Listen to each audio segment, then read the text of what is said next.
অঙ্গে চোট পেলে সে ব্যথা সারাবার হাজার রকমের ওষুধই আছে তার।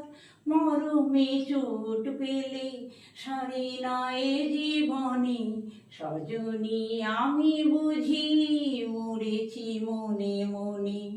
একে তো ফাগুন মাস দারুণে সময় লেগেছে ভীষণ চোট কি জানি কি হয়।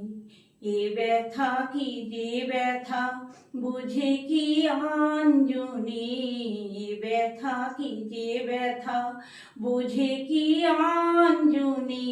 সজনী আমি বুঝি মরেছি মনে মনে। একে তো ফাগুন মাস দারুণে সময় লেগেছে ভীষণ চোট কি জানি।